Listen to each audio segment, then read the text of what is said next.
नमस्कार दोस्तों। पिछले वर्ष आपने प्राचीन भारतीय इतिहास के बारे में पढ़ा, जो आज से लगभग 1200 वर्ष पहले का इतिहास था।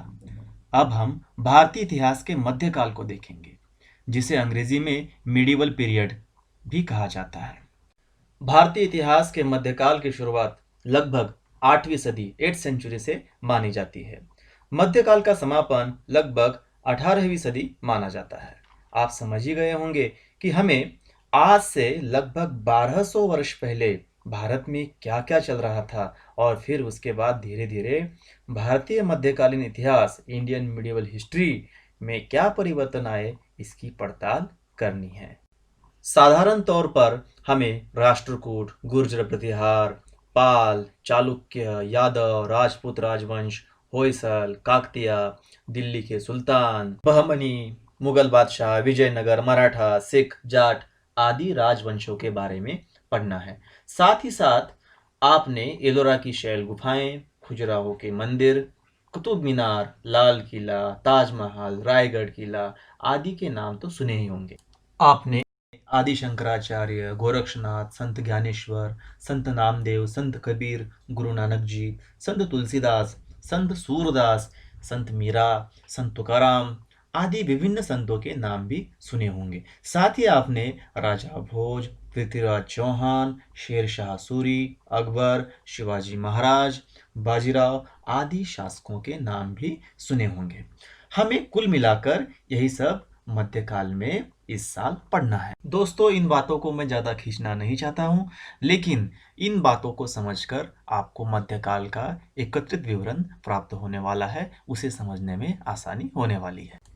इन 1000 वर्षों में बहुत कुछ बदला था। नए नए शब्द, भाषाएं भारत में अस्तित्व में आई थी। इनके बारे में हमें देखना है। हमें यह भी देखना है कि इतिहासकार बीते हुए इस समय का इतिहास कैसे ढूंढ लेते हैं। भारत में सामाजिक और राजनीतिक समूह कैसे बने, कौन से प्रांत और साम्राज्य अस्तित्व में आए, पुराने धर्मों में परिवर्तन आकर कौन कौन से नए धर्म पंथ बने।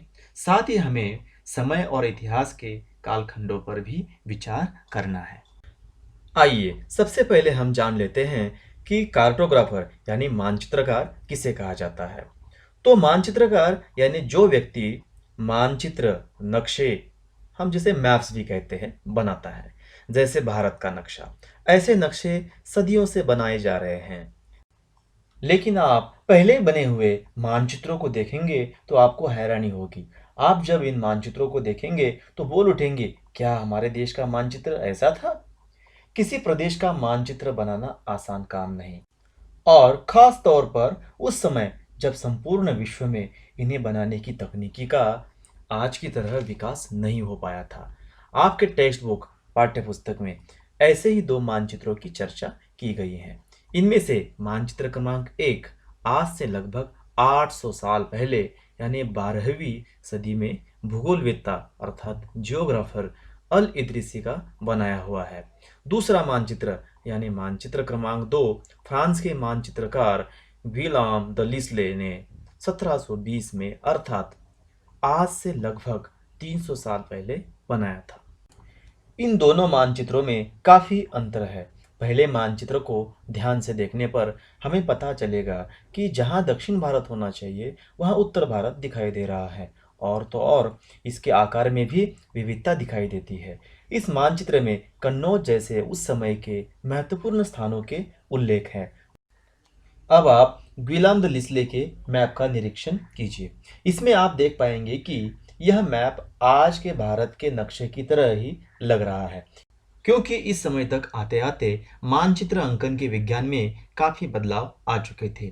इस दूसरे मानचित्र में समुद्री तटीय प्रदेश के अनेक स्थानों को दिखाया गया है और भारतीय उपमहाद्वीप के आंतरिक केंद्रों को उतनी अच्छी तरह से दर्शाया नहीं गया है, क्योंकि इन मानचित्रों को बनाने वाले और इसका प्रयोग करने वाले यूरोपियन सौदागर थे तथा समुद्री मार्गों एवं स्थानों के बारे में उनका ज्ञान काफी अधिक था। वे 18वीं सदी में भारत के समुद्री तटीय प्रदेश में बस चुके थे। इन सब बदलावों का ध्यान इतिहासकारों को अर्थात हिस्टोरियंस को रखना पड़ता है। समय समय के साथ आए इन परिवर्तनों की जांच करनी पड़ती है। अब हम देखेंगे कि नई और पुरानी शब्दावली में किस प्रकार से अंतर आ जाता है। हम देखते हैं कि समय के साथ साथ एक विशिष्ट प्रदेश में भाषा तथा उनके अर्थों में भी परिवर्तन आता रहता है। नए नए आक्रमणकारियों तथा लोगों के साथ साथ उनकी भाषाएं, शब्दों का प्रभाव स्थानिक लोकल भाषा पर पड़ता है। जैसे मध्य युग की फारसी भाषा आधुनिक फारसी भाषा से भिन्न है। समय के साथ शब्दों के अर्थ भी बदल जाते हैं। उदाहरण के तौर पर आज हम हिंदुस्तान इस शब्द को आधुनिक राष्ट्र राज्य भारत के अर्थ में लेते हैं, लेकिन मध्य युग के शुरुआती दौर में हिंदुस्तान से मतलब वर्तमान भारत के कुछ ही प्रदेशों तक सीमित था। जैसे कि 13वीं सदी के फारसी इतिहासकार मिन्हाज ए सिराज के अनुसार हिंदुस्तान शब्द आज के पंजाब, हरियाणा और गंगा यमुना के दोआब के प्रदेश के लिए ही इस्तेमाल किया जाता था। उसने राजनीतिक अर्थ में इसे प्रयोग किया, जो दिल्ली के सुल्तान के अधीन था। इसमें दिल्ली के सुल्तानों ने अपने राज्यों की सीमाएं बढ़ाई तो इन प्रदेशों में और प्रदेश भी जुड़ते गए और कालांतर में कम भी होते गए। इस समय दक्षिण भारत के लिए हिंदुस्तान यह शब्द प्रचलन में नहीं था, लेकिन इसके लगभग 200-250 वर्षों बाद बाबर ने हिंदुस्तान यह शब्द समूचे उपमहाद्वीप सब कॉन्टिनेंट के लिए प्रयोग में लाया। इन बदलावों तथा नई शब्दावली को उनके अर्थ सहित इतिहासकार को जानना आवश्यक होता है। साथ साथ में इतिहास के छात्रों को भी यह बदलाव पता होने चाहिए। इतिहासकारों को किसी भी शब्द का प्रयोग करते समय सावधानी बरतनी पड़ती है।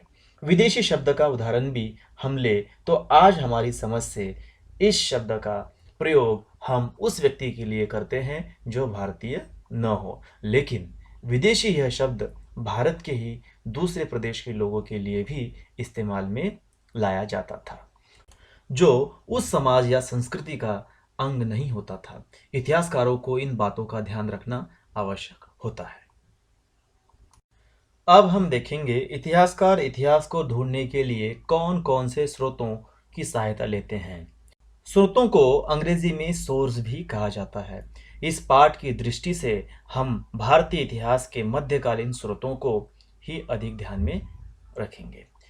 इन स्रोतों में सिक्के मतलब कॉइन्स, शिलालेख इंस्क्रिप्शंस, कला व स्थापत्य आर्ट एंड आर्किटेक्चर और कुछ लिखित सामग्री अर्थात रिटन रिकॉर्ड्स। इनका उपयोग एंशंट अर्थात प्राचीन इतिहास की तरह मध्यकालीन मिडिवल इतिहास में भी जारी था, लेकिन मध्यकाल में एक विशेष सोर्स जो प्राचीन भारत में नहीं था वह था कागज।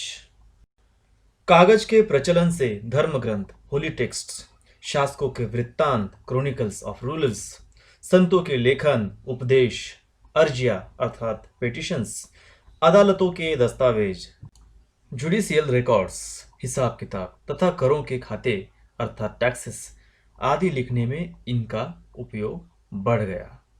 कागज के कारण दूसरे लिखित सोर्स कम हो गए। हाँ, शुरुआत में 13वीं सदी में कागज इतनी आसानी से नहीं मिलता था जितना बाद में मिलने लग गया था।